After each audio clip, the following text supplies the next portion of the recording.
Hello! So last week I made a video talking about the Go Rush anime, and now I'd like to make a video talking about the Go Rush card game, or I suppose just Rush Duels in general, but kind of more as it is now in the Go Rush era. So the first thing I want to talk about was the starting boss monsters. So Sevens introduced two of the strongest monsters right at the start, in the starter decks in Sevens Rogue Magician and Dragius. Two fantastic cards that are used to this day competitively in tournament decks, and just fantastic start point, but they were perhaps maybe a little bit overtuned. It's a really cool idea because when you release a really powerful boss monster early, you basically guarantee that it will stay relevant all the way through the game's lifespan, which is cool because it kind of sucks to get a boss monster and then have it be made irrelevant pretty quickly, and then having to be like, I need to replace this, or we have to keep printing cards which make the boss monster better than it was at the start because of just power creep is always going to be a thing. So I don't dislike the fact that's a thing, but it does have a bit of a weird issue where a lot of the time people I think could just buy 3 copies of the starter decks, mash them together into one Dragon Spellcaster deck, and then have that basically be the only thing they need going forward. Pretty much, I feel like that, to this day, is still going to be a strong enough deck that it can compete. So the new boss monsters feel a bit lackluster by comparison, which again is fine, because if you tone down the power level a little bit, it means that they're not going to be just the be-all end-all forever like Sevens, Road, and Dragius. But it also does mean a lot of the time, why would you bother playing these new boss monsters when the old boss monsters are better? It kind of reminds me when the GX era came out in the Yu-Gi-Oh! TCG, and the cards in there were a bit weak. There was only like 1 or 2 cards per set that were worth playing. So a lot of the time, people would just keep using their Duel Monsters era decks and then just throw in a few cards here and there. But if we go through them, so Galactica Oblivion is a vanilla. It is basically the same stats as Yami Ruler, except it has no effect. So Yami Ruler, fantastic card, 2500 attack, 2500 defense, especially at the beginning of Rush's lifespan. Its effect is also decent. It can change itself to defense mode, stop your opponent from contributing. Good effect. Galactica Oblivion, by comparison, doesn't do anything. It's a vanilla. Which is fine because Galaxy, as an archetype, is supposed to be revolved around their spell traps, and they revolve around having normal monsters, so that's fine. It's just a little bit boring. Joint Tech Rex is interesting. Being able to pop spell traps is obviously good, but it feels like it's more of a utility monster in its own deck. So the big boss monster of machines still, I feel, is going to be Mirror Innovator, which is still just a fantastic card. So it's kind of playing second fiddle in its own deck, which is a bit strange. Chemicalized Salamander is decent. I really like the design. I think being able to weaken your opponent's board is good. Being able to make use of your graveyard is good. I'm quite happy with all of that. So overall, Chemicalized Salamander, I'm quite happy with it. Bluetooth seems weak at the moment. Unless you have ways to weaken your opponent's monsters to make use of Bluetooth, its effect seems kind of situational, and a 2500 beat stick with a very situational effect, I think just realistically is not going to cut it at the moment. Like, I see no reason to play it over Dragius, or why you'd even bother playing it with Dragius at the moment. We'll have to see if when the later support cards come for it, if we get any more cards that can reduce attack and get them low enough that Bluetooth can kill them. I feel like if we have cards that can weaken your opponent's monsters by 1000 attack, those cards could just make the deck too strong, because being able to weaken your opponent's monsters, destroy them, and get a massive attack boost might be seen as a little bit too good.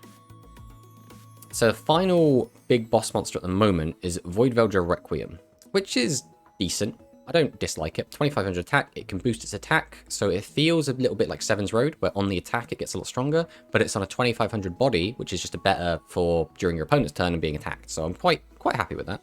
So the Galaxy archetype, specifically Light Galaxy, is based around and revolves around having normal monsters, which is interesting. Because it revolves around normal monsters, that means it's very easy for a new player to kind of pick up and not have to worry too much about reading a lot of effects, because you just have to read your spell cards and your trap cards. You don't have to worry about the monsters too much. But it is a little bit boring for a protagonist deck, I think. Again, it does make it a little bit easier for learning, but I don't think you necessarily need that to be the protagonist's deck. And like aesthetically, at least for me, it really doesn't do anything for me. So there was a shift to normal monster decks in Rush with the addition of Parallel Birthgate and Secret Order. And I think this is kind of boring. A lot of tournament deck lists that I see are now just Secret Order decks. Like the amount of times that you look at a deck and it's a normal monster spam deck with Secret Order, and then Thunderbolt is another one where we're not really seeing archetypical decks. We're seeing more just kind of good stuff decks that make use of these really powerful spell cards, or in Thunderbolt's effect, his own effect, which again is fine. The problem is when I see it being dominating the tournaments, right? When I see most of the decks in the tournament are using these strategies, and that's when things become a little bit boring for me. I used to play a lot of competitive Yu-Gi-Oh! So I'm no stranger to people just use the best thing. That makes sense. If you're in a tournament, you're there to win. You do whatever scumbag strategy you need to win. You play whatever's best. You play what's meta. That makes sense to me. But from a casual standpoint, it's a bit boring, which is why me and Alex in our series tend to avoid those kind of cards so that we're not just every week Secret Order versus Secret Order or Thunderbolt versus Secret Order or anything like that. We like to mix it up and play the archetypes because that's how we have fun with the game. So Galactica Oblivion, and I guess the Light Galaxy deck in general, does kind of feed into this, having big normal monsters that are generally level 7 or lower that have 2500 attack. They almost feel like they're made to work with Parallel Birthgate, Secret Order, those kind of cards. Again, that's fine, and we might even see those come up in the show eventually, but I don't know if we will, since especially Secret Order has Psychic monster on it in Handy Lady. So I think typically the show likes to use cards that have the monsters that make sense for the person using them. So just from an aesthetic standpoint, I don't think we'll see that. But Konami has also started printing cards that specifically deal with normal monsters, such as the new Kappa boss monster, Samurai the Wooden Sword, Caught in the Rain, 300 Light Year Cloak, Cross Sword Deathmatch, and Kappa's River Flow. So there are a lot more cards coming out now which specifically deal with normal monsters, which is cool. It also feels like it might even be a direct response to seeing a lot of the tournaments just being Secret Order decks. The problem is that even some of the trap cards we just mentioned don't work because Secret Order makes the monster immune to traps. That kind of sucks, but I mean, it is what it is. So one thing I would really like to see going forward is more support for some of the archetypes that either haven't gotten any support or archetypes that got support right at the end of sevens. Because it kind of feels like zombies are still struggling a little bit. They could use a few more support cards. But in my mind, I feel like they might not get any for a long time because they've just got it in Mega Road Pack. But if they have to wait till the end of Go Rush to get more support, I think that's going to kind of suck. I would like to see more zombie support sooner. Same with Rock, which again has like no support. I'd love to see some Rock support.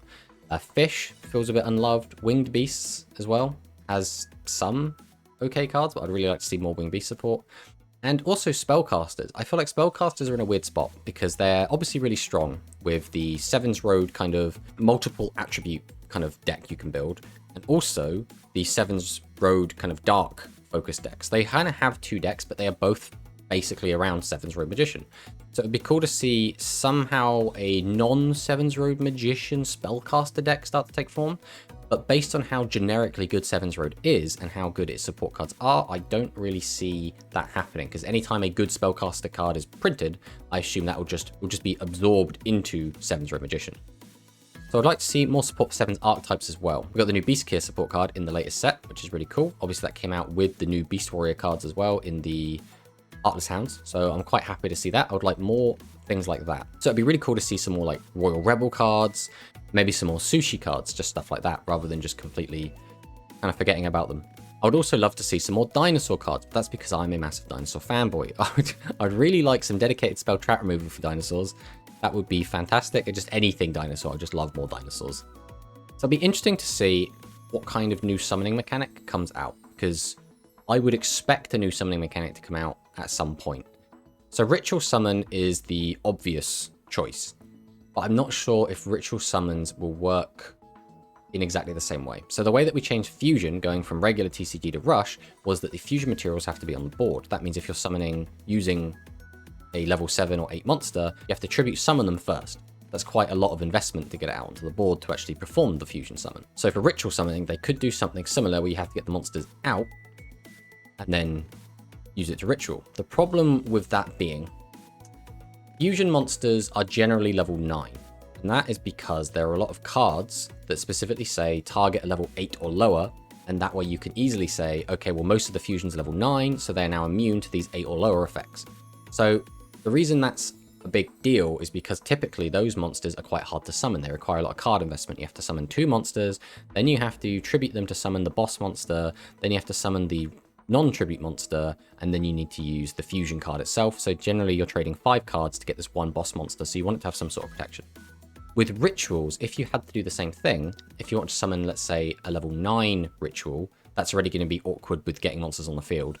But if you want to summon, let's say, level 8, you'd have to get 2 monsters onto the board that are level 4, the ritual spell card, and the monster itself. So it's only a 4-card investment, but you'd get a level 8 monster that wouldn't have that same protection that fusion monsters have, so I'm not sure exactly how that would work out. The other thing that could happen would be to keep the ritual monsters in the extra deck. That way you only have to use the ritual spell card from your actual deck, but then make it so that the ritual monsters are perhaps really high level. Either way, ritual summoning feels like it's going to be clunky in Rush. It'll be interesting to see if it does get implemented. I really like to see it because I think ritual summoning is just a really cool mechanic in general. And I think a lot of people do really like the ritual mechanic, but even in the TCG, it's kind of always been a bit of an afterthought. Been some very select decks that have been really using ritual summons throughout the years, so we'll see what happens. So maximum summoning was introduced in Yu-Gi-Oh! 7s. It feels like a cross between summoning Exodia from the show, where in order to summon Exodia, you have to collect all the pieces in your hand, and maximums feel very similar. You can't just summon them all out to the board. You have to collect all 3 pieces in your hand, and then you can summon this really, really powerful monster. And because it also requires 3 pieces, it also feels a little bit like the God cards. Because it's made of 3 pieces, and the fact that it has most of the maximums have trap immunity, makes them feel a little bit like the God cards from the show at the very least, where all of the God cards were immune to trap cards. So if they do come up with a new Rush specific mechanic, I'm not really sure what it would be or what it could do, because I feel like if you just, for example, made a card like a God card where you could tribute 3 monsters to summon it, that's not very exciting. I mean, it was exciting enough in the anime, so maybe exciting enough in that regard, just be able to summon a really, really powerful monster. But what point would it just start feeling like a maximum? I'm not really sure. And maximums have their own problems as well, where some decks are just really not equipped to deal with them. Another thing I'd really, really like to see is tag dueling and free-for-all. 2v2 duels and free-for-all games are always fantastic. They are fun to play and they are fun to watch. In the show, some of the most memorable duels are the 2v2s or the one-off games which have kind of specific rules. For example, when Yugi and Joey teamed up to fight against the Paradox Brothers in the kind of Labyrinth duel, that's always been a very fun, memorable one. The Battle City finals, where they had the 4-way free-for-all duel to decide who's going to fight each other in the finals, was also really memorable and really exciting. I'd really like to see some rules put in place for the ability to tag duel and free-for-all, which would be really, really fun in my opinion, both to watch on the show and to play. So it's kind of a selfish desire. What I really like is more xenophobic cards. I really like the idea of playing specific archetypes, and the idea of just seeing people playing more kind of Secret Order and Thunderbolt decks where you just kind of mix and match whatever, feels like it takes a lot of the heart out of the game. Again, me and Alex are always going to play how we want to play, unless, for example, we enter a tournament, in which case we'll probably just play meta. But just being able to have more cards that are xenophobic, that want you to use specific archetypes and specific types, I think would be really healthy for the game. I mean, we'd have to see how that works out. So the final thing, I guess, is a little bit controversial, which is I would like to see a ban and restricted list.